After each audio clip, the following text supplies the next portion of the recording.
Bismillahirrahmanirrahim. Assalamualaikum warahmatullahi wabarakatuh. Waalaikumsalam warahmatullahi wabarakatuh. Sekali lagi, Assalamualaikum warahmatullahi wabarakatuh. Waalaikumsalam warahmatullahi wabarakatuh. Bismillahirrahmanirrahim. Alhamdulillah. Wassalatu wassalamu ala rasulillah Sayyidina Muhammad ibn Abdillah wa ala alihi wa sahbihi wa man wala. Pemirsa, senang sekali kembali lagi bersama saya Muhammad Hizbullah dalam program Serambi Islami spesial kajian ulama dan umara.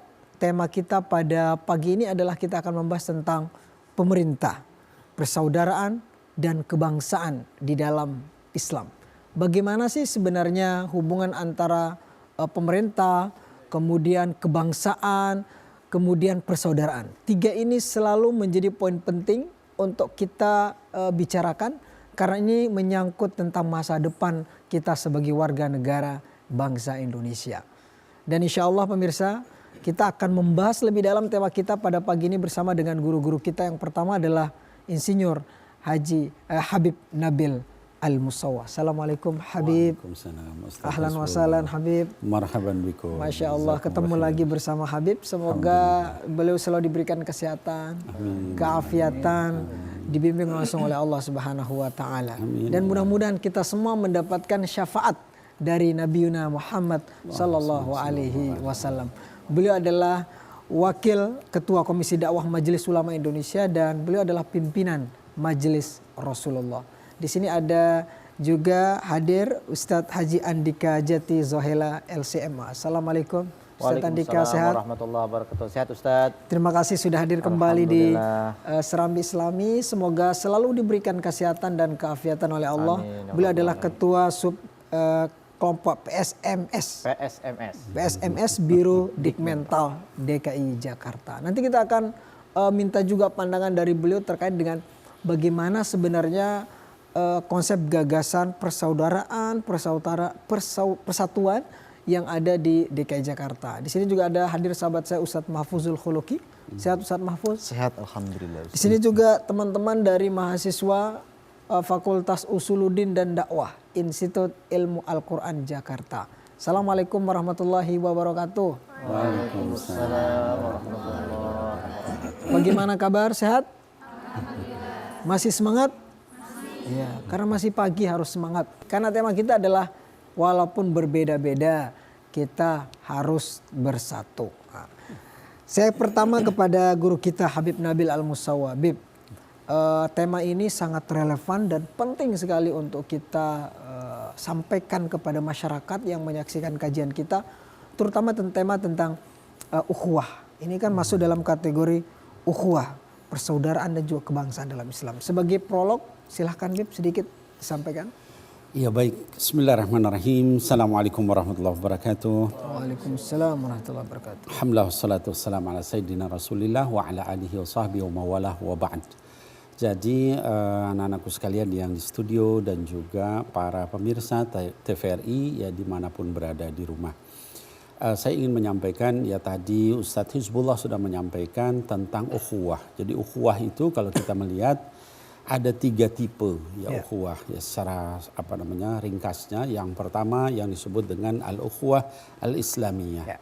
Ukhuwah islamiyah artinya persaudaraan sesama muslim mukmin. Yang kedua adalah yang disebut al-ukhuwah al-wataniyah. Artinya persaudaraan kita sebangsa setanah air.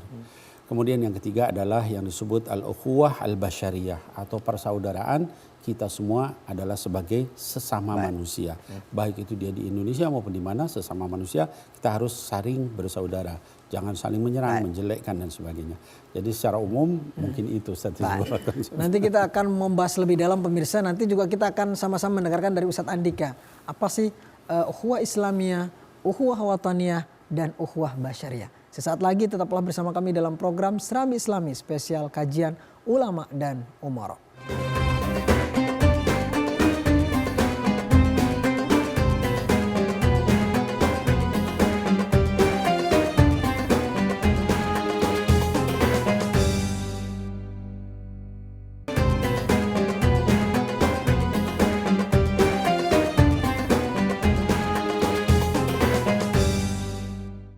Terima kasih pemirsa, Anda masih bersama kami dalam program Serambi Islami spesial kajian ulama dan umara. Masih bersama dengan teman-teman dari mahasiswa Fakultas Usuluddin dan Dakwah Institut Ilmu Al-Quran Jakarta. Sebelum nanti kita akan mendengarkan lantunan ayat suci Al-Quran, saya ke Ustadz Andika. Sedikit Ustadz Andika terkait dengan tema kita, karena beliau adalah mewakili juga dari pihak pemerintah. Karena pemerintah adalah orang yang salah satu yang bertanggung jawab untuk menciptakan stabilitas persaudaraan, persatuan di tengah kita. Apa prolog pertama yang ingin disampaikan oleh Ustadz Andika? Baik Ustazuna, izin Habibana. Baik. Terima kasih pemirsa sekalian. Mungkin kita sering dengar dengan terminologi baldatun thayyibatun wa rabbun ghafur dalam surat As-Saba. Jadi memang kami dalam hal pemerintahan ingin menciptakan pemerintahan yang baik, negeri yang baik. Wa rabbun ghafur, jadi Tuhan Maha Pengampun apabila masyarakatnya pun taat, ya tunduk terhadap perintah Allah, juga di samping itu sejahtera secara ekonomi. Jadi memang kami menginginkan masyarakat itu ya saling menghormati, ada persaudaraan. Tadi Habibana juga sudah menyampaikan ada 3 terminologi. Jadi ukhuwah Islamiyah, ukhuwah wataniyah, dan ukhuwah basyariah. Jadi dengan landasan itu mudah-mudahan negeri kita menjadi baldatun thayyibatun wa rabbun ghafur. Dan insya Allah DKI Jakarta siap akan menjadi corong, kiblat untuk merangkul semuanya. Karena memang di DKI Jakarta pemirsa tentu udah tahu ya, semua orang tahu bahwa di Jakarta ini terkumpul semua etnis, Suku bangsa, warga dari berbagai kalangan, mau muslim, non muslim, mau dari suku mana, semua ada di Jakarta. Dan kenapa kita kemudian relevan mengangkat tentang tema ini, karena tema ini terus menjadi PR kita untuk terus menjaga dan merawat bersama-sama. Kita akan mendengarkan lantunan ayat suci Al-Quran yang akan dibacakan oleh Ustadz Mahfuzul Khuluq. Baik Ustadz. أعوذ بالله من الشيطان الرجيم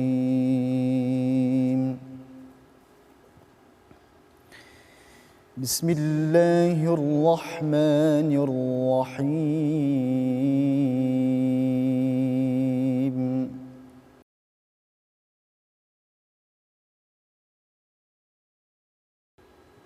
واعتصموا بحبل الله جميعا ولا تفرقوا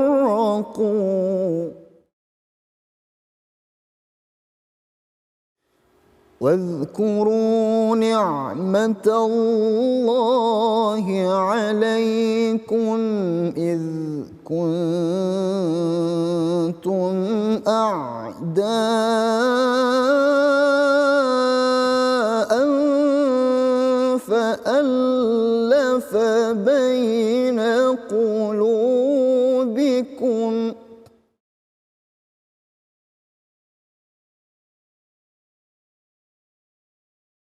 فألف بين قلوبكم فأصبحتم بنعمته إخوانا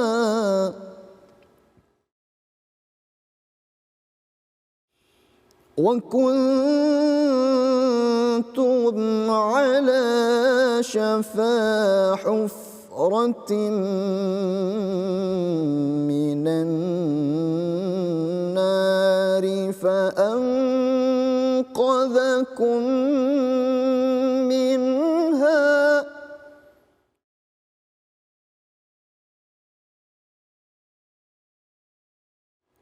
كذلك يبين الله لكم آياته لعلكم تهتدون صدق الله العظيم. Maha benar Allah dengan segala firman-Nya. Semoga dengan lantunan ayat suci Al-Quran tadi hati kita semakin direkatkan oleh Allah, yang bercerai bersatu kembali, yang menjauh mendekat kembali. Sehingga kita tercipta kerukunan di antara sesama. Saya ke Habib Nabil. Bib, ayat tadi menjadi dalil kuat bahwa kita tidak boleh main-main dengan istilah perseteruan. Kita tidak boleh main-main dengan istilah berantem gitu. Jangan karena perbedaan kemudian kita saling kucilkan antara satu dengan yang lain. Apa kandungan lebih dalam lagi daripada ayat ini, Bib? Ya baik. Bismillahirrahmanirrahim. Para pemirsa baik yang di studio maupun di rumah, ayat ini luar biasa. Tadi Ustadz Hizbullah sudah sampaikan apa sih sebenarnya kedalaman dari ayat ini. Kalau kita melihat surah Ali Imran 103 ini, pertama Allah mulai dengan bentuk amr, fi'il amr. Di dalam kaidah tafsir dikatakan al-amru yadullu ala wajibin. Ya. Amr itu perintah menunjukkan hukumnya wajib. Kecuali ada dalil lain atau qorinah yang menurunkan dia jadi sunnah. Kalau tidak dia tetap pada hukum asal. Wa'tasimu dalam bentuk jamak juga, ya sighat jamak. Artinya apa? Wajib atas kalian semua itu i'tisam bihablillah, berpegang teguh kepada tali Allah. Dari situ saja sebetulnya Ustaz Hizbullah itu sudah wajib, sudah jelas. Tapi kemudian ada ditambah bayanu taudih dengan kata-kata jami'an, ya. Jangan kalian salah faham, berjamaah semuanya, seluruhnya, gitu kan. Kemudian ada la nafi pula di situ. Ya la tafarraqu, jangan sekali-kali cerai-berai kalau masih nggak ngerti juga gitu ya. Kemudian ada qissah litakid, ya. Artinya apa? Wadhkuru ni'matallahi 'alaikum id kuntum a'daan. Ingat nikmat Allah, kamu itu dulu cerai-berai, ribut, beda suku, berantem, beda agama, berantem. Maka kemudian fa'allafa baina qulubikum. Allah tata hati kalian semua, fa asbahtum binikmatihi ikhwana, maka tiba-tiba kalian menjadi bersaudara. Nah itu semua menunjukkan kepada kita berkali-kali diulang bahwa perpecahan itu tidak boleh, bahkan haram hukumnya. Gitu ya. Dari ayat tadi karena sudah berkali-kali ada la nafi, ada taukid, ada fi'il amr, ya bentuk sighat jamak. Dari itu semua menunjukkan kepada kita wajib bersatu. Kata bihablillah tadi, maksudnya berpegang kepada tali Allah itu apa yang dari agama atau dari panduan apa yang kemudian kita jadi model kita untuk bersatu? Ya benar, kalau yang ayat tadi Ustaz Hizbullah itu memang spesifik ya bicara bihablillah, artinya tali Allah. Itu juga bisa disebutkan di dalam ayat lain di surah Al-Hujurat, innamal mu'minuna ikhwah, ya, orang-orang beriman bersaudara. Tapi nanti kaitan dengan ukhuwah basyariyah, ukhuwah wataniyah, itu juga ada dalil-dalil lain yang meminta kita sebagai manusia aja kita harus saling menghormati, harus saling menghargai, harus saling bersatu. Apalagi juga kemudian sebangsa setanah air, apalagi satu agama. Begitu Ustaz. Jadi memang ayat ini sampai betul tadi. Jami'an itu juga bisa nggak saya pahami juga Ustadz Andika. Dalam konteks misalnya di Jakarta, jami'an lagi-lagi. Jami'an itu kan sifatnya adalah universal ya, menyeluruh. Dalam konteks Jakarta bisa dikatakan bahwa semua elemen, semua komunitas ada di situ. Gimana cara Pemprov DKI Jakarta menyatukan ya dalam tanda kutip mereka-mereka yang beragam. Budayanya beda datang ke Jakarta. Ada orang datang mencari nasib datang ke Jakarta. Baik Ustaz Zuna, izin Habibana. Jadi memang Jakarta itu adalah miniatur Indonesia. Indonesia itu kan punya latar belakang agama, ras, suku, bangsa, pendidikan, ekonomi yang bermacam-macam. Dan semua ada di Jakarta. Yang paling kaya ada di Jakarta. Yang miskin juga sebenarnya ada di Jakarta. Yang pendidikannya paling tinggi itu banyak di Jakarta. Profesor, yang rendah juga ada. Jadi kita tidak menutup kemungkinan itu semua ada di Jakarta. Nah ketika kami di Jakarta, kami tahu itu sebenarnya sejalan dengan yang ada dalam surat Al-Hujurat, ya ayuhan nasu inna khalaqnakum min zakarin unsa wa ja'alnakum syu'uban wa qabaila lita'arafu. Jadi bagaimana kita bisa membuat kebijakan kalau kita nggak bisa mengenal?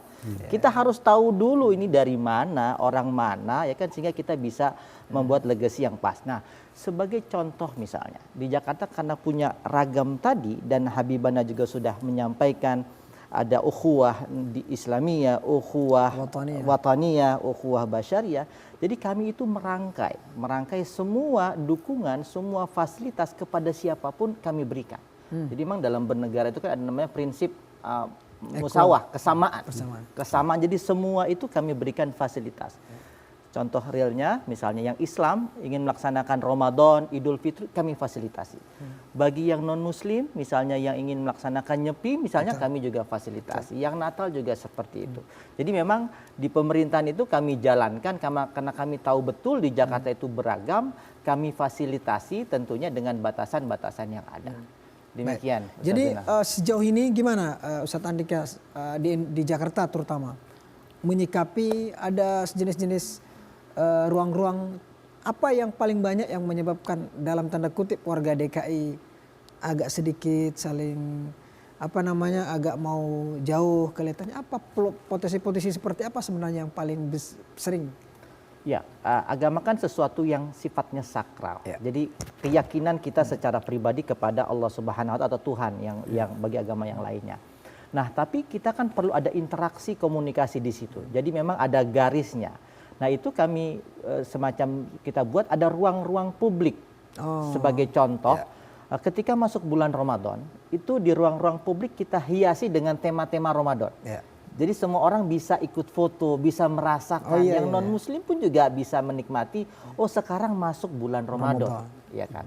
Tapi misalnya yang di Januari ada Imlek, misalnya Cap Gomeh, ya kan? Ya kan, itu ada sebagian komunitas yang pasang di daerahnya itu yang lampu lampu Imlek, ya kan? Jadi ketika bisa ada wisatawan datang, mereka bisa foto. Jadi memang ruang-ruang publik, ruang interaksi di mana masyarakat datang ingin foto, misalnya ingin bercengkrama komunikasi, itu memang kita fasilitasi. Jadi memang kita mengedepankan ukhuwah tadi, ukhuwah Islamiyah, ukhuwah Wataniyah, dan ukhuwah Basyariah di Jakarta. Saya kembali kepada Habib. Indonesia itu terkenal sebagai negara yang kaya. Semua negara itu mengakui bahwa Indonesia adalah negara yang surganya dunia katanya. Semua elemen bangsa ada di sini. Bahasanya banyak sekali, sukunya. Tapi tetap akur gitu, Bib. Apa sebenarnya menurut Habib ya yang menjadikan Indonesia ini walaupun berbeda agama tapi sampai saat ini kita berantem pernah ya. Tetapi tidak pernah sampai yang berlarut-larut kita berantem. Nggak seperti di konflik Timur Tengah misalnya bertahun-tahun. Apa rahasianya menurut Habib dan apa sih nilai historis yang dipegang teguh oleh Indonesia? Ya, baik.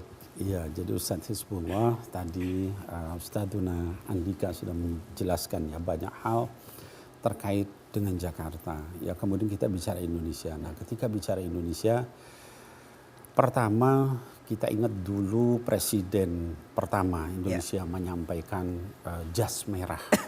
Ini yang sekarang saya pakai. Jangan sekali-kali melupakan sejarah. Saya mau tambahkan ini karena pesertanya hijau-hijau juga jas hijau. Apa itu jas hijau? Jas hijau itu jangan sekali-kali hilangkan jasa para ulama dan Masya Allah, betul. Betul. Nah, jadi jas merah, jas hijau itu sama sebetulnya. Kalau kita lihat kenapa Indonesia ini bisa bersatu, karena dari dulu ketika perjuangan kemerdekaan itu kita nggak melihat agamanya, semuanya berjuang untuk kemerdekaan bangsa dan negara ini. Ya, kita lihat misalnya dari sejak sebelum kemerdekaan ada Pangeran Diponegoro, ada Teku Umar, ulama semua tuh.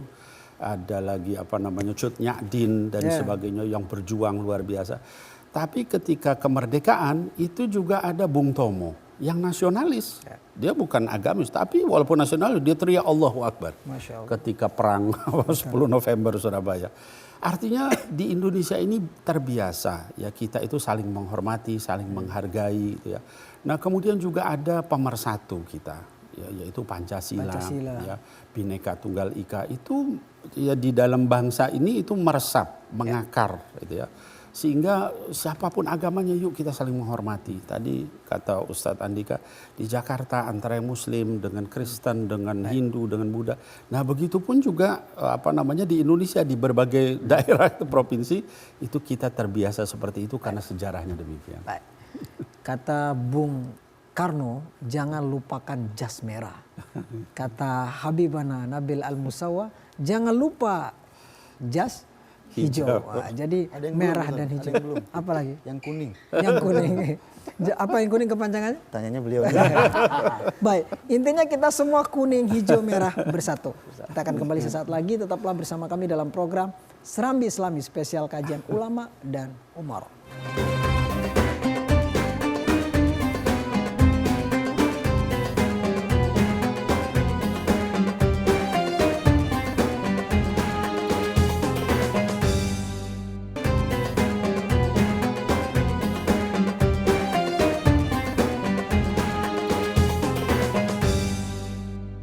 Terima kasih pemirsa, Anda masih bersama kami dalam program Serambi Islami spesial kajian ulama dan umara.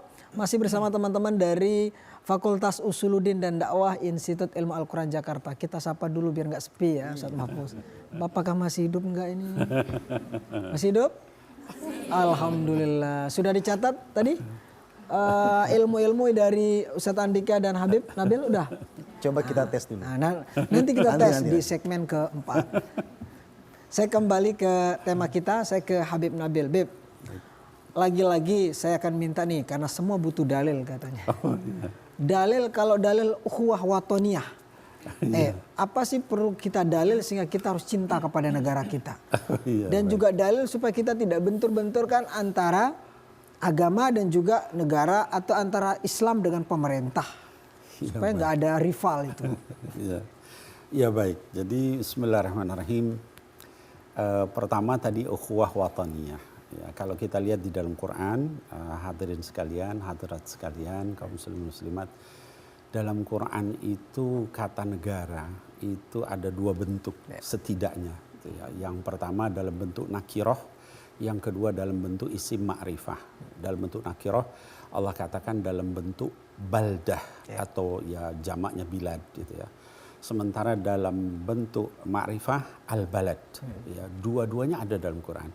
Ketika Allah bicara dalam bentuk nakirah, dikatakan misalnya surah Saba yang tadi dibacakan, baldatun tayyibatun warabbun. Satu negara yang tayyibah, yang indah, yang bagus. Warabbun ghafur, dan Tuhannya juga maha pemurah. Bukan hanya kaya, sumber daya alam segala macam, tapi juga bertakwa kepada Allah Subhanahu wa ta'ala. Nah kemudian dalam bentuk ma'rifah itu ada satu surah namanya surah Al-Balad. Ya. La uqsimu bihadzal balad. Kami bersumpah dengan negeri ini, yaitu negeri Makkah. Di dalam hadis misalnya dikatakan ini kita bicara tentang ukhuwah wataniyah. Ya, kenapa kita harus berukhuwah? Dalilnya jelas. Di dalam hadis dikatakan Bukhari wa Muslim, ya, karena sallallahu alaihi wasallam, Nabi Muhammad sallallahu alaihi wasallam itu kalau dia pulang ke kota Madinah, ke negara Madinah, ya pada saat itu setelah dari perjalanan atau perang atau apa safar, itu harrakaha min hubbiha. Jadi beliau itu mempercepat tunggangannya itu. Kenapa? Min hubbiha, karena cintanya kepada Madinah. Artinya cinta tanah air itu adalah bagian dari iman. Maka Imam Ibnu Hajar ketika mensyarah hadis itu dikatakan dalil ala masyru'iyyati hubbul watan, ya, wal hanin ilaih. Ya, jadi cinta tanah air, rindu, kangen sama tanah air itu masyru', disyariatkan gitu kan. Nah jadi dengan itu semua menunjukkan kepada kita, kita bukan mengada-ngada. Kita cinta sama Indonesia, cinta sama tanah air kita karena itu merupakan dalil syariat. Baik. Demikian. Jadi cinta tanah air tidak perlu lagi dipertentang-tentangkan. Lagian gimana bisa ibadah dengan tenang, ya kan? Cari nafkah dengan tenang, belajar dengan tenang buat teman-teman IIKI kalau negaranya nggak damai, nggak aman, atau perangkat negaranya nggak ada. Makanya prasyarat persatuan itu adalah lahir karena prasyarat kepada negara. Saya ke Ustadz Andika. Ustadz, ini lagi-lagi supaya antara hubungan antara rakyat dengan pemerintah, pemerintah dengan rakyat terus terjalin. Lagi-lagi ini kan butuh kepercayaan, trust. Apa yang terus digalakan oleh pemerintah supaya terus kepercayaan masyarakat itu terus ada, bahwa kita sama-sama adalah bukan ingin kepentingan satu dua orang, tapi adalah kepentingan bersama, sehingga tercipta ukhuwah wataniyah itu. Baik, Ustaz Zina, izin Habibana. Jadi memang kita selalu dengar ada sebuah kaidah yang mengatakan tasarruful imam ala ra'iyah manutun bil maslah. Jadi ketika seorang imam, seorang pemimpin daerah ataupun pemimpin secara nasional itu bergerak, aktivitasnya itu harus bersandar pada maslahat. Jadi kami pun yang di bawah sebagai staf di tingkat pemerintahan pun juga akan mempertimbangkan itu, mana yang di sisi manfaat, mana yang di sisi mudarat. Nah kan kalau di pemerintahan itu kan pasti ada regulasi yang dikeluarkan. Contohnya misalnya ketika ingin membangun sebuah rumah ibadat. Nah, misalnya kita berumah ibadat. Nah pemerintah itu membuat sebuah regulasi. Jangan sampai ketika membuat regulasi rumah ibadah tertentu itu tidak bisa dibangun. Atau misalnya ada masjid lah, misalnya kita contoh masjid. Ketika masjid dibangun sebelum 2006 itu kita tidak mempersyaratkan yang macam-macam, cukup dilaporkan nanti akan dikeluarkan IMB-nya. Kenapa? Karena masjid itu sudah berdiri sejak tahun 2006 yang lalu. Selama misalnya tidak di lahan yang hijau, kan hijau itu kan taman penyerapan air, atau misalnya biru itu misalnya di daerah aliran air. Dan nanti pasti ada solusi pemindahan atau apapun. Jadi memang ketika pemerintahan itu bergerak, ya lagi-lagi bersandar kepada maslahat. Pun tadi Habibana juga menyampaikan hubbul watan minal iman, itu kan sebagai pertanda bahwasanya kami di pemerintahan pun bukan pemerintahan yang sekuler, ya kan, yang anti agama, ya kan. Itu menandakan bahwasanya pemerintah itu didasarkan pada keimanan dan keyakinan sehingga masyarakat bisa bebas dalam beribadah. Jadi siapapun, agama apapun tetap dilayani. Agama Islam silahkan, makanya nggak ada orang yang larang berdakwah kemana ya. Betul. Setandika ya, nggak ada orang yang tanpa unsur ya. Betul. Ya kecuali oknum-oknum tertentu. Betul. Jadi siapapun, agama apapun juga difasilitasi. Ini artinya bahwa pemerintah kita juga jangan serta-merta curiga ya, menjadi antipati terhadap pemerintah. Saya kembali ke Habib Nabil. Beb, di zaman Nabi dulu konsep ideal keragaman dulu juga pernah dilambangkan di kota Yathrib sebelum menjadi Madinah. Nabi kan dulu hidup di sana, pindah dari kota Mekah ke kota Madinah, dari Mekah pindah ke Yathrib. Itu kan beragam sekali, ada orang beragama Yahudi, Nasrani, tapi Nabi bisa hidup dengan tenang berdampingan dengan mereka. Kalau boleh saya katakan bahwa itu mungkin gambarannya kurang lebih seperti Indonesia saat ini. Ya. Gimana cara dulu Nabi itu bisa mendamaikan di tengah orang yang beragam agama sekalipun ketika itu? Iya, baik. Ya, bismillahirrahmanirrahim. Jadi memang tadi yang Ustadz Hizbullah sampaikan, mitsaq Madinah ya. Piagam Madinah itu terkenal sampai sebelum adanya hak asasi manusia. Perjuangan human right belum ada waktu itu. Betul. Islam sudah menegaskan. Tadi ayatnya dibacakan oleh Ustadzuna Andika. Kata Allah Subhanahu wa taala di surah Al-Hujurat, ya ayuhan nas inna khalaqnakum min dzakarin wa untha wa ja'alnakum syu'uban wa qabaila lita'arafu. Ya. Jadi wahai sekalian manusia, artinya di sini ukhuwah basyariyah gitu ya. Jadi wahai sekalian manusia, siapa aja, orang kulit hitam, kulit putih, kulit sawo matang dan sebagainya, kulit kuning. Itu inna khalaqnakum min dzakarin wa untha. Kalian itu diciptakan dari satu orang laki-laki dan satu orang perempuan ya. Kemudian ja'alnakum syu'uban, lalu menjadi bersuku-suku ya, wa qabaila, menjadi berbangsa-bangsa. Tujuannya apa? Li ta'arufu, untuk ta'aruf, saling mengenal, bukan saling berperang, bukan saling membenci, bukan saling prioritas kami dibanding bangsa yang lain. Nah, itulah yang dibawa oleh Nabi Muhammad sallallahu alaihi wasallam. Beliau tidak pernah kemudian menganggap bahwa ini adalah Quraisy semua, tidak. Antara Aus dengan Khazraj aja yang sudah sekian ratus tahun berperang itu bisa dipersaudarakan, ta'akhi gitu ya, disatukan, dipersaudarakan. Antara Muhajirin dengan Ansor dipersaudarakan juga. Bahkan tadi Ustaz Hizbullah sampaikan ada orang Yahudi di situ, gitu kan. Ada juga orang musyrik, bahkan dengan orang-orang musyrik di sekitar Madinah pun itu kalau misalnya yang mau berdamai, damai. Kalau yang mau perang ya nanti perang gitu ya.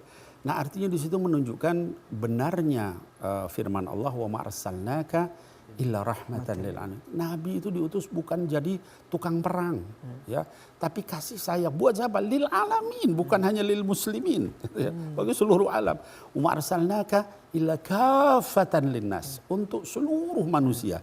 Bahkan jangankan itu Ustadz Hizbullah, jangankan manusia, ini hal yang besar ya, binatang pun ya. Sampai di dalam hadis itu Sahih Bukhari ini ada seorang wanita yang masuk neraka karena kucing. Ada juga seorang wanita yang masuk neraka karena anjing. Gitu ya. Dua-duanya binatang. Itu belum ada WWF, belum ada Greenpeace, belum ada, Islam sudah lebih dulu ngatur. Betul. Nah, kalau misalnya kita kemudian di negara Indonesia ini terus saling gontok-gontokan, aneh kita. Nabi kita nggak begitu, Islam nggak begitu, itu ajarannya, Qurannya, Sunnahnya. Yuk kita kembali kepada Quran. Apa yang menyebabkan ya Nabi itu begitu dicintai ketika itu? Tentu beliau adalah seorang Rasul ya. Betul. Tapi maksudnya sehingga banyak orang kemudian simpati, hatta yang belum beriman pun sekali ketemu Nabi tidak ada orang yang nggak langsung jatuh cinta kepadanya. Apa mungkin barangkali yang saat ini kita bisa terapkan? Iya, jadi ini pertanyaan bagus. Jadi kenapa Nabi Muhammad SAW itu dicintai hatta dengan orang yang non-Muslim? Karena kepribadian beliau, akhlak beliau. Ya, salah satu misalnya hadis dikatakan beliau itu pernah bertemu dengan seorang tokoh Quraisy yang kafir yang memang diminta untuk melobi supaya Muhammad itu kalau mau perempuan dikasih yang paling cantik, kalau mau harta dikasih paling kaya, mau jadi raja diangkat jadi raja. Waktu orang itu datang ketemu Rasul SAW, Rasul menghadapkan wajahnya sepenuhnya sama orang itu, kemudian menghadap dan tidak belok-belok atau apa sampai orang itu merasa puas. Selesai, kemudian baru Rasul menyampaikan dakwah. Dalam hadis yang lain dikatakan seorang pendeta Nasrani datang ke Madinah untuk ketemu sama yang ngaku Nabi, namanya Muhammad. Lalu orang menunjukkan seorang laki-laki yang duduk di masjid dengan kakinya itu dilipat ke perut, duduknya di tanah, nggak ada singgasana, nggak ada mahkota kerajaan. Terus dia bilang ini bukan orang yang ingin berkuasa, nyari jabatan, nyari uang apa. Jadi kesan-kesan seperti itu ya. Kemudian si pendeta Nasrani tadi melihat dia mau masuk didahului seorang wanita tua yang bicara panjang lebar. Dan Rasul dilayani sama Rasul. Wanita itu Khawlah binti Tha'labah yang merupakan sababun nuzul turunnya surah Al-Mujadilah itu. Ya, juz 28. Si pendeta Nasrani itu melihat ini juga bukan orang biasa. Kok punya akhlak begitu sama orang tua yang orang biasa gitu kan. Sampai akhirnya kemudian terakhir dia masuk Islam. Namanya Adi bin Hatim menjadi seorang sahabat Rasul. Kenapa? Karena akhlaknya Rasul. Nggak pernah dengar Rasul berdebat atau ngadu argumentasi tentang ayat, dalil, hujah, segala. Enggak. Cuma lihat akhlaknya. Nah mudah-mudahan di negara kita ini banyak kaum muslimin mengikuti begitu. Dakwah dengan bilhal. Baik. Dakwah dengan akhlak, moral, betul, kelembutan juga Beb ya. Kelembutan. Betul. Nabi itu tidak pernah meninggikan suaranya hatta kepada orang-orang yang menurut awam dia adalah orang yang diremehkan. Persis. Saya ke Ustadz Andika. Ustadz, ini adalah momen belajar dari konsep piagam Madinah. Karena piagam Madinah itu kemudian menjadi bahkan tadi disinggung juga, bahkan PBB itu belum mendeklarasikan lebih dulu. Kalau kata orang-orang sosiolog itu Nabi Muhammad mendatangkan suatu peradaban yang tinggi sekali sampai-sampai rakyatnya pun belum pernah mengenal setinggi itu peradaban yang dibangun oleh Nabi. Padahal itu 1400 tahun yang lalu. Iya, baik. Ustazuna izin Syekhuna. Jadi memang kalau ini merupakan kelebihan Islam ya sebagai agama yang rahmatan lil alamin. Tadi Habibana sudah menyampaikan innama bu'istu liutammima makarimal akhlak. Jadi akhlaknya itu menjadi pondasi awal. Nah, kembali kepada persaudaraan misalnya. Persaudaraan kan secara literal itu adalah persahabatan yang memang hubungannya sangat dekat. Kalau bahasa itu qarib, kerabat. Kerabat. Iya, kerabat. Jadi karena saking dekatnya itu kita bisa terjalin hubungan yang baik. Nah, dalam Islam sendiri sebenarnya itu kan yang pertama adalah ta'aruf tadi, li ta'arufu. Jadi kita saling kenal dulu, memahami. Lalu kedua ada namanya tafahum, saling memahami. Oh, ternyata di Jakarta seperti ini. Oh, kelompok ini seperti ini. Nah, yang ketiga itu ada namanya ta'awun. Ta'awun itu kita saling kerjasama. Kita nggak bisa kerja sendiri. Sinergi, kolaborasi, apapun istilahnya, kita kerjasama. Ini kita punya target. Ya, itu tadi sudah disampaikan piagam Madinah. Nah, sekarang isu yang menarik misalnya PBB itu punya namanya SDGs, Betul, Sustainable SDGs. Development Goals. Itu sebenarnya sudah ada juga dalam Islam. Ya, dikaitkan dengan maqasidus syariah misalnya hifzuddin, hifzun nafas, nah semuanya itu sebenarnya sudah ada. Nah, yang terakhir adalah tadamun. Tadamun itu artinya saling melindungi. Nah, jadi 4 prinsip itu ketika persaudaraan kami pegang. Jadi yang pertama ukhuwah Islamiyah tadi, dan yang kedua adalah siapapun yang ada di kota ini atau di negara ini kami lindungi dengan prinsip 4 tadi. Demikian Ustaz. Jadi siapapun yang datang ke Jakarta walaupun ada isu itu gimana itu? Katanya yang di luar Jakarta akan dikeluarkan. Ya, enggak. Pasti kami punya pertimbangan di situ. Ya, bahkan yang disabilitas pun Wah, itu juga isu menarik ya kan. Baik. Itu kami berikan pelindungan. Jadi kota Jakarta adalah kota untuk semua. Untuk semua. Kita nanti akan kembali lagi pemirsa, tetaplah bersama kami dalam program Serambi Islami spesial kajian ulama dan umara.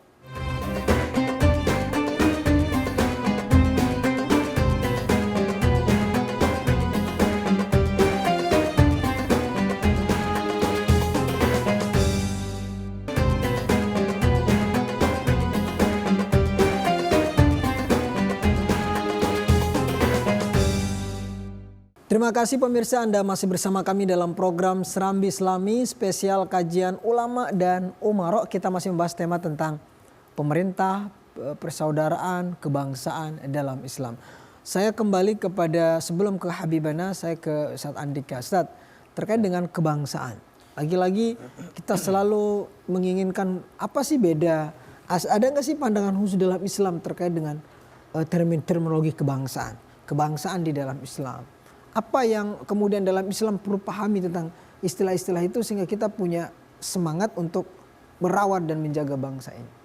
Baik Ustaz Zainal, izin Syekhana.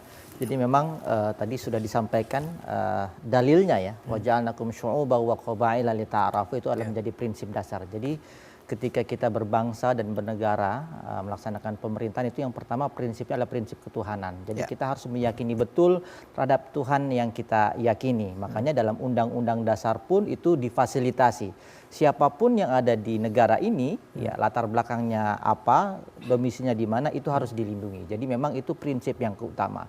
Yang kedua adalah prinsip kesamaan, ya, keadilan. Ya. Jadi memang mereka punya kesempatan yang sama untuk melaksanakan ibadah, ya kan.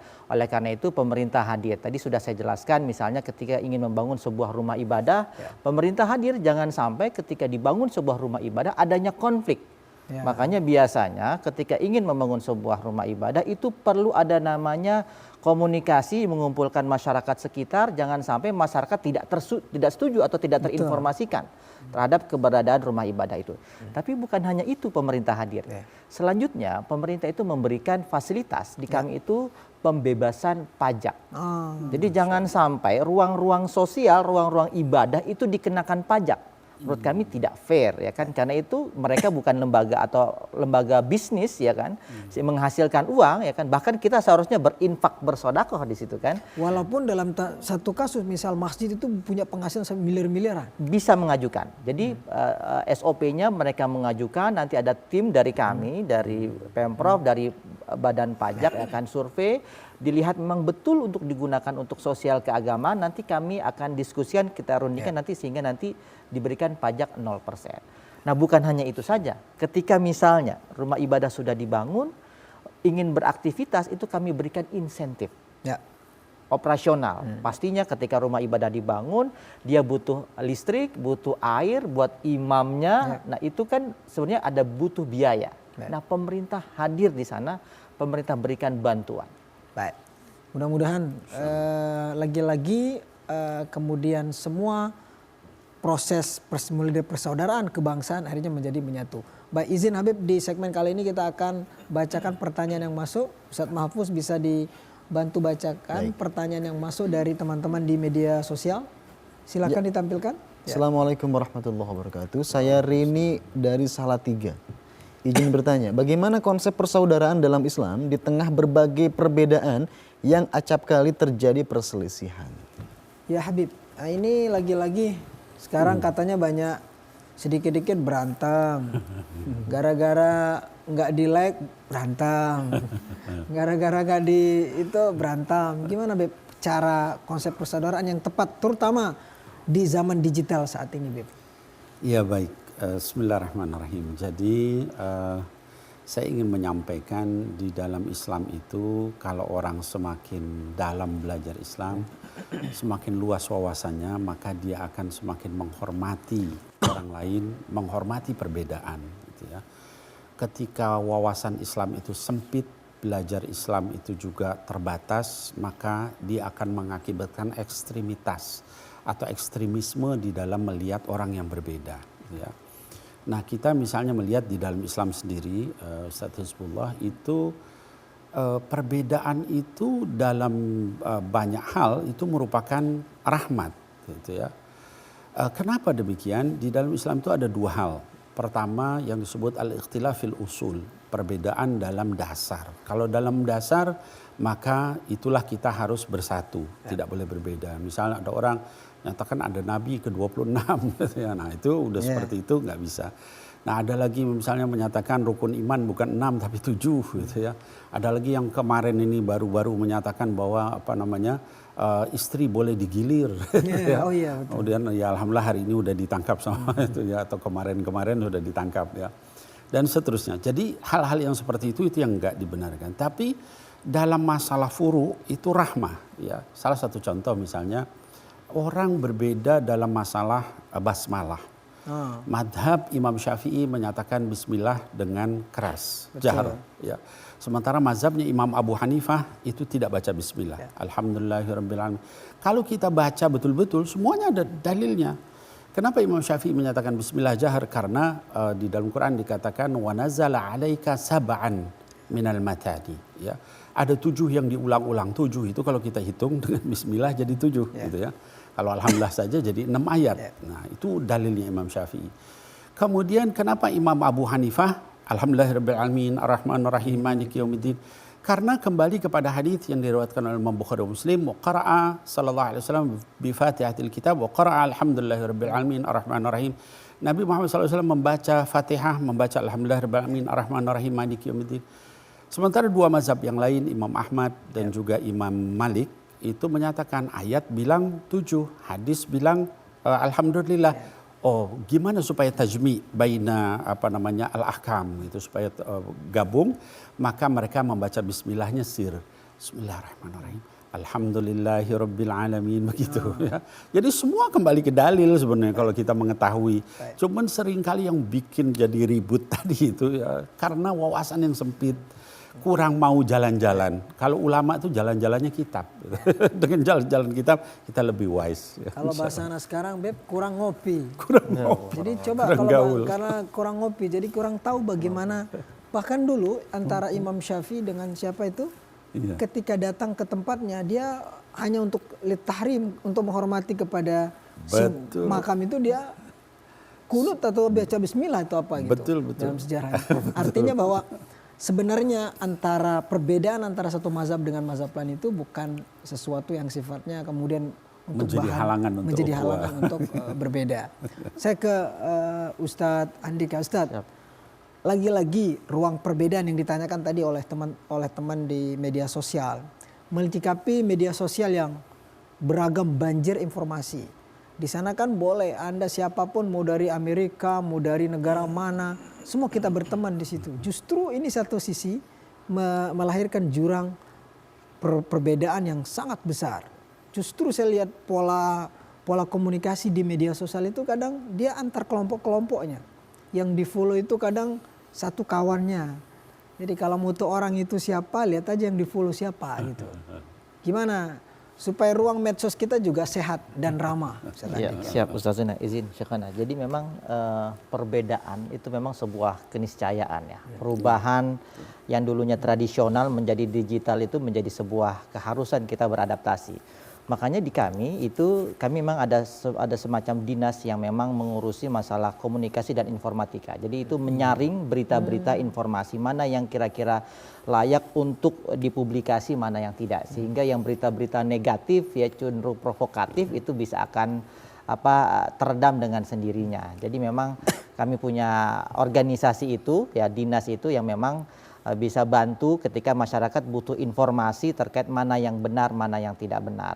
Nah, kita sebagai orang muslim kan sebenarnya juga punya didasari pada misalnya sebuah riwayat yang mengatakan masalul mu'minina fi tawadudihim wa tarahumihim wa ta'atufihim, ya kan gitu ya. Jadi kan memang kita sebagai seorang mukmin itu, muslim itu kan bagaikan tubuh, apabila salah satu di antara tubuh kita sakit, kita juga akan merasa sakit. Jadi memang saling memahami, saling menghormati itu penting dalam interaksi sosial gitu. Apakah perlu nggak kita semua follow? Artinya walaupun kita nggak suka sama dia di media sosial. Tergantung kebutuhan. Ya, pastinya kan ketika kita mau follow, pengen akses itu kan tergantung kebutuhan kita. Kita butuhnya apa? Taruhlah kita misalnya kita buka email ya kan. kita kan biasanya diminta informasi apa yang kita butuhkan. Ya. Misalnya berita keagamaan, ya kan literatur keagamaan. Nah, itu nanti akan ada feedbacknya. Maksudnya untuk memperkaya perspektif yang berbeda, Ya. supaya nggak mainstream. Kadang ada juga kan dia akhirnya seperti besar kata dalam tempurung katanya. Jadi dia nggak tahu orang sana, dia ngoceh apa sih di sana itu katanya. Dan dia ada ngocehan tersendirinya. Ya. Itu kan noise, itu kan akhirnya kata orang-orang pengamat media sosial bising. Jadi sebenarnya media sosial kita sekarang itu bising sekali. Nah, kan kita pernah dinobatkan sebagai di Twitter oleh orang luar sebagai negara yang paling cerewet katanya. Karena semua dikomentari. Ya. Jadi memang fenomena sekarang ya generasi Z ya terutama ya yang memang sangat aktif di media sosial, beda dengan dulu kita ya. Dulu kita tuh kalau ngaji ya pakai kitab ya, ya Bib ya. Pakai kitab namanya kitab kuning. Nah sekarang ya mungkin nggak tahu di handphonenya itu warna kuning atau enggak ya. Udah kitab putih. Udah kitab putih ya. Jadi memang satu sisi itu digital itu membantu kita untuk belajar, untuk meraih informasi. Tapi ternyata di sisi lain itu juga berbahaya. Betul. Taruhlah sisi positif ya. Belum lama kita kena pandemi COVID-19. Itu semua aktivitas dibatasi. Baik. Ya kan? Ternyata COVID itu ada hikmahnya. Dulu kita kerja tuh harus ke kantor, 2 jam ke kantor. Tapi dengan adanya pandemi, ternyata ada yang namanya WFH.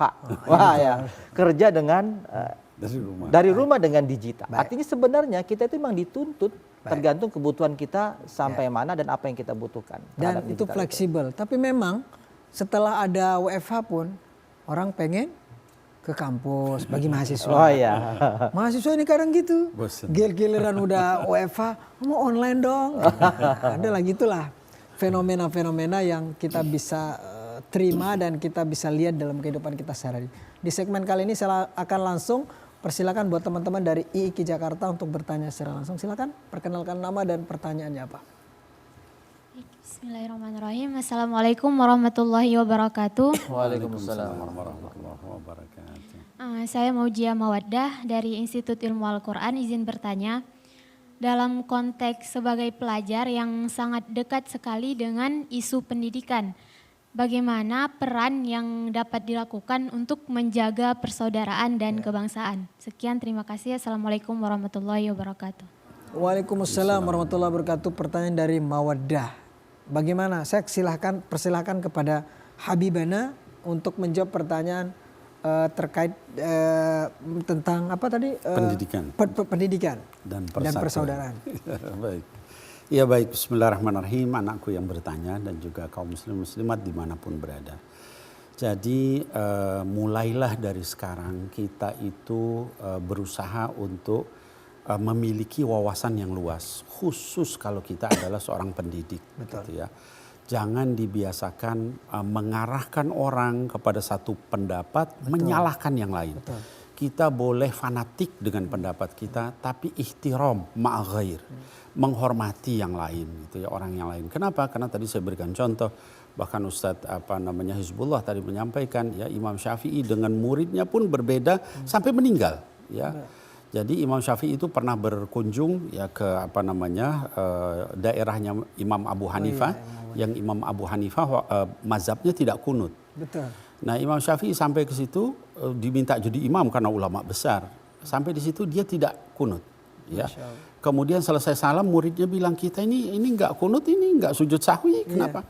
Kata jawaban beliau, ana ahtarimu li sahibi hadzal qabr. Saya menghormati penghuni kubur. Orang udah meninggal masih dihormati, gitu ya.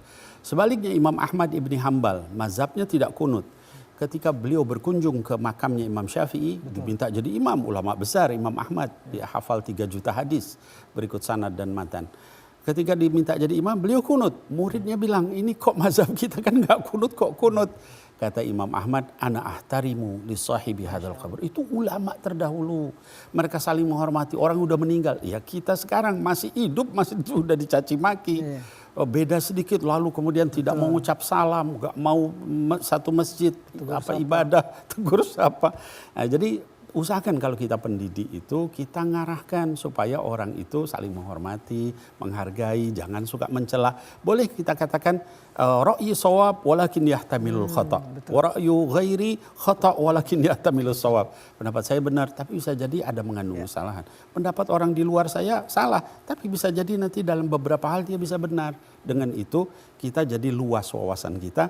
Orang juga begitu, maka kita ketemu di titik tengah yaitu Islam yang wasati. Masya Allah. Islam wasatiyah. Betul tadi kita jangan terlalu keras kepala ya. Kadang kita nggak tahu di luar sana. Mungkin ada sisi di luar pengetahuan kita yang sedikit itu. Oh ternyata bisa jadi betul ya. Oh ternyata bisa jadi salah. Jadi yang dipesankan oleh Habib tadi adalah perbanyak wawasan ya, untuk pendidikan. Harus pendidikan yang terbuka sehingga kita akan punya wawasan yang luas. Kita akan kembali sesaat lagi, tetaplah bersama kami dalam program Serambi Islami spesial kajian ulama dan umara.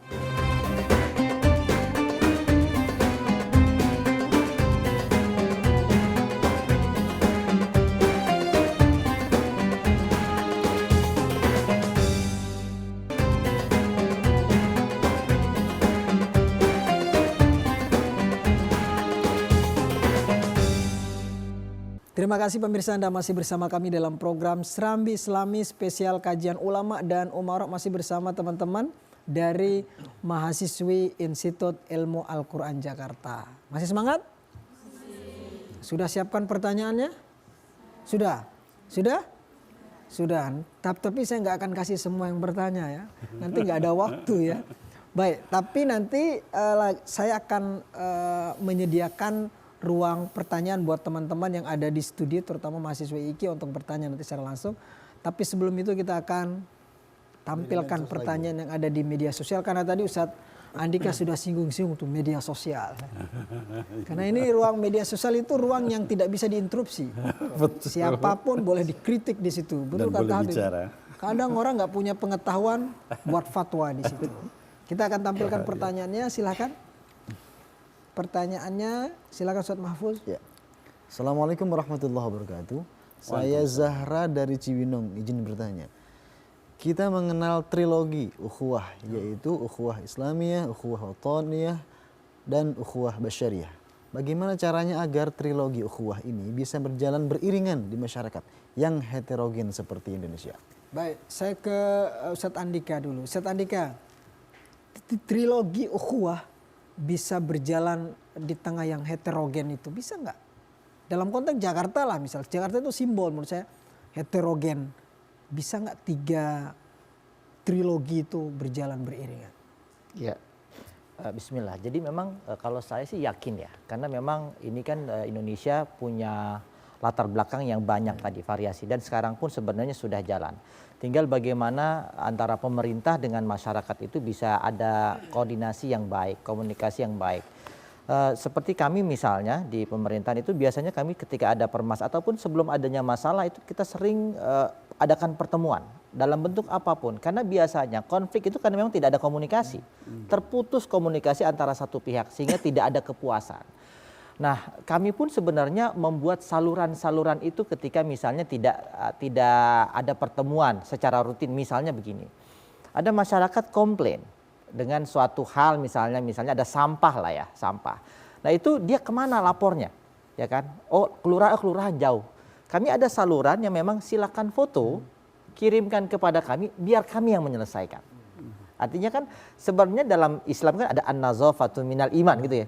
Kebersihan bagian dari iman. Mungkin karena aparatnya sedang sibuk dengan kegiatan yang lain mungkin ya, itu tidak terselesaikan.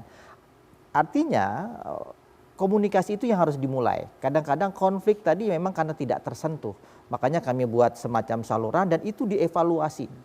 Makanya lurah, camat itu sering diberikan arahan terkait dengan penyelesaian masalah yang ada di masyarakat. Jadi intinya memang ukhuwah itu bisa berjalan dengan baik apabila diawali dengan komunikasi yang baik, 2 arah, baik dari pemerintah maupun masyarakat setempat. Baik itu ukhuwah Islamiyah, ukhuwah Islamiyah, ukhuwah Wataniyah maupun ukhuwah Basyariyah. Misal di antara ukhuwah Islamiyah dengan ukhuwah Basyariyah, kemanusiaan, kadang ada satu momen misal antara misal ada kayak pengajian, mohon maaf. Satu sisi dia butuh tempat untuk melaksanakan, tetapi di saat yang lain misal dianggap itu adalah tempatnya terbuka, Ya. tempat yang dianggap mengganggu, Ya, ganggu apa namanya, jalan umum dan ya, sebagainya. aktivitas publik di sana. Bagaimana upaya misal supaya tetap juga jalan, apa upaya yang harus kita lakukan? Ketika ada sebuah kegiatan aktivitas keagamaan, biasanya si penyelenggara itu berkoordinasi dengan kami aparat di wilayah setempat. Jadi kami juga akan komunikasi dengan kepolisian, tentara dan ormas ya, ormas setempat. Jangan sampai nanti ketika ada kegiatan tapi tidak terinformasikan. Pastinya ketika misalnya ada ruang jalan yang dipakai itu nanti ada pengkondisian biasanya, pengkondisian jalan. Nah ini menariknya misalnya ukhuwah basyariah ini contoh real nih. Pandemi, saya ingin kasih contoh pandemi.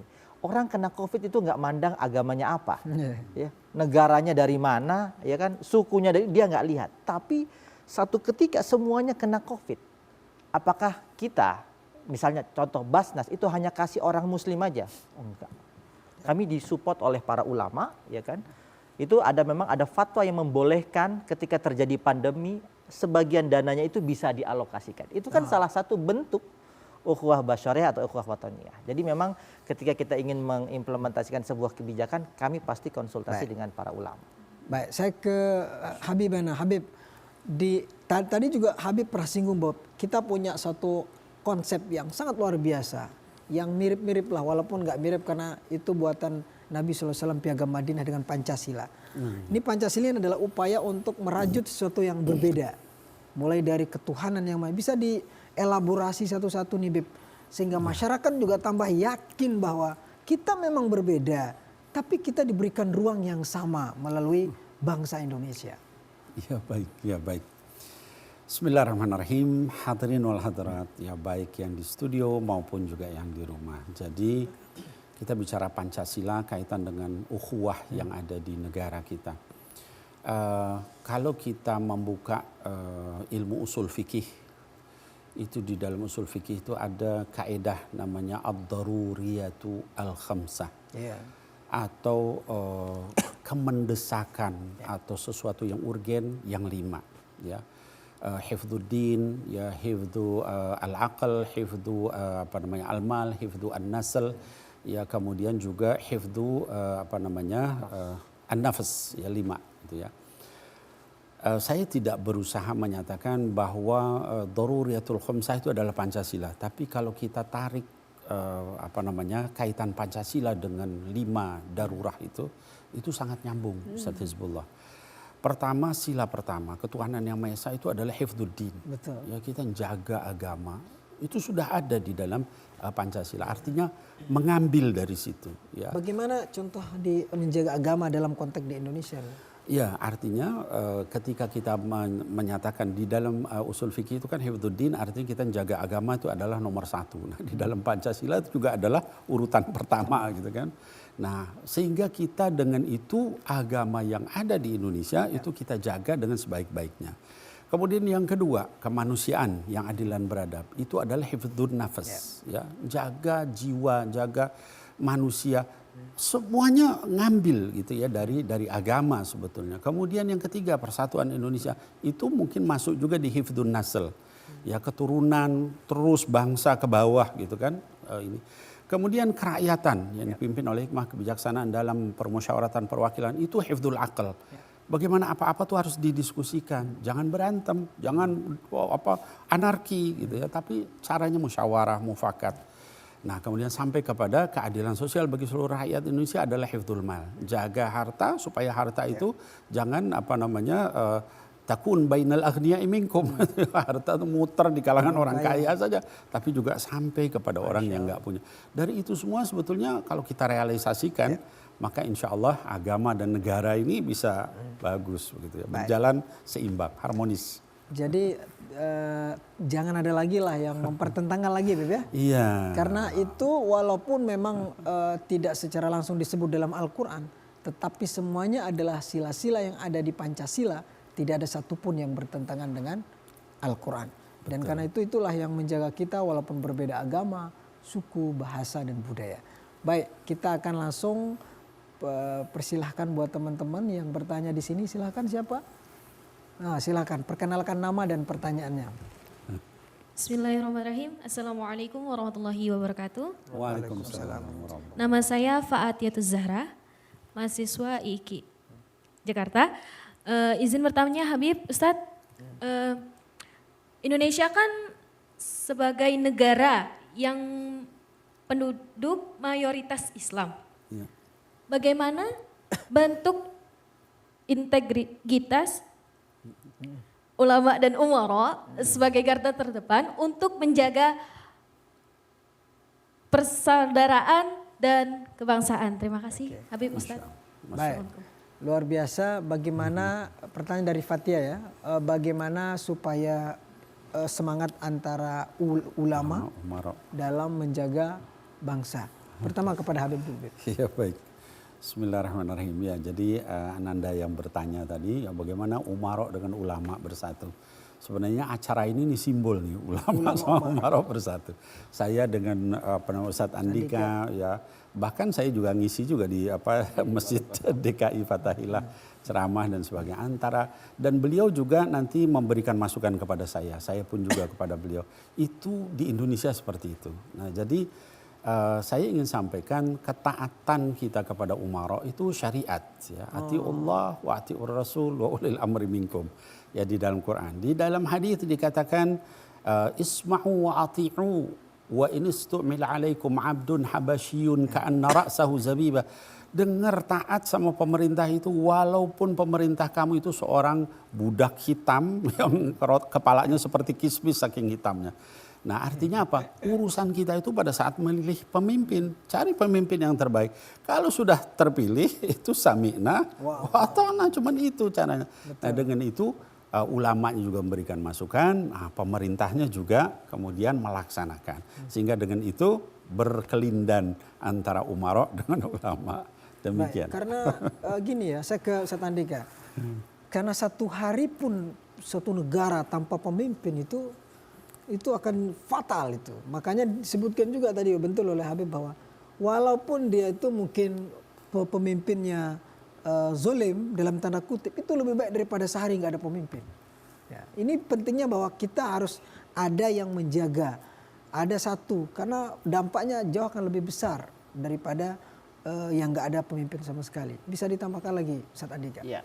Jadi saya ingat akan sebuah perkataan Imam Ghazali ya. Al-imamu adil yauman khairun min ibadah sab'ina yauman. Jadi imam adil satu hari itu ternyata lebih baik dari ahli ibadah yang ibadahnya 70 tahun. Itu di masjid aja kerjaan, lebih baik.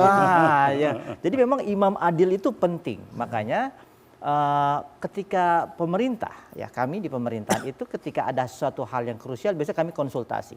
Nah ini real ya. Contohlah di ekonomi syariah misalnya, kan ada teman-teman ekonomi syariah misalnya. Itu ketika mengeluarkan produk ya, ekonomi pun pasti akan berkonsultasi dengan namanya DSN ya.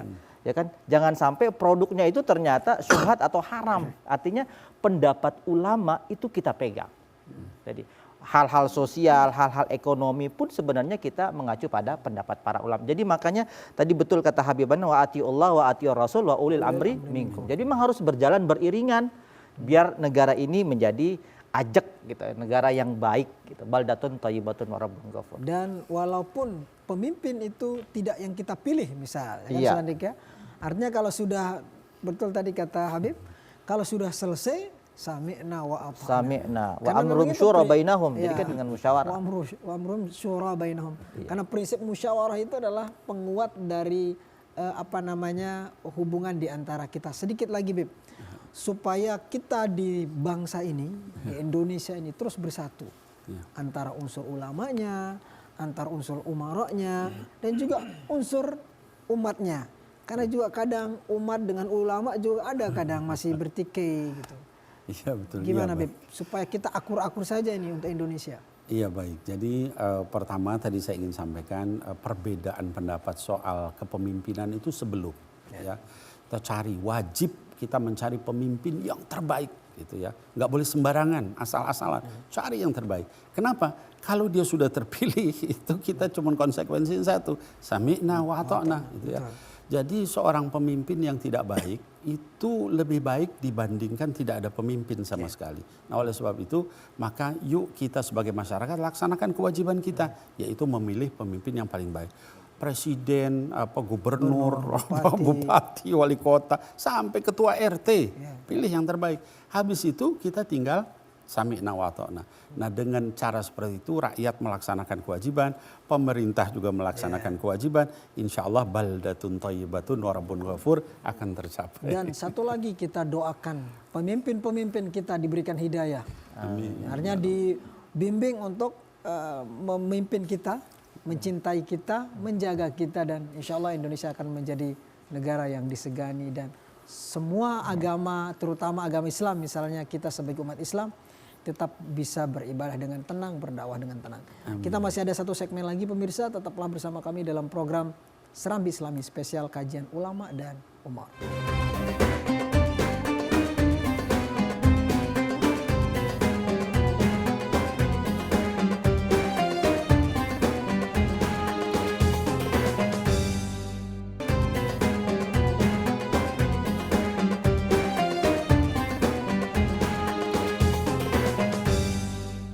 Terima kasih pemirsa, Anda masih bersama kami dalam program Serambi Islami spesial kajian ulama dan umara. Di segmen akhir mudah-mudahan wejangan-wejangan yang disampaikan oleh guru kita Habib Nabil dan juga Ustadz Andika, kita dapat ilmu yang bermanfaat. Kita akhirnya bisa terapkan, kita bersatu, berbeda-beda, BNEK Tunggal Ika. Walaupun kita berbeda suku, bahasa, budaya. Saya datang dari Lombok, saya datang dari Jawa, saya datang dari Aceh. Semua kita bersatu untuk menjaga Indonesia. Terakhir kita akan minta kesediaan dari guru-guru kita untuk berikan kesimpulan. Yang pertama kepada Habibana Nabil Al-Musawwa untuk berikan kesimpulan terkait dengan tema kita tentang pemerintah, persaudaraan dan persatuan dalam Islam. Ya baik, bismillahirrahmanirrahim. Jadi tadi sudah kita bahas panjang lebar, Ustadz Andika juga sudah membahas ya bahwa ukhuwah itu bukan hanya ukhuwah Islamiyah, tapi juga ada ukhuwah wataniyah dan juga basyariyah.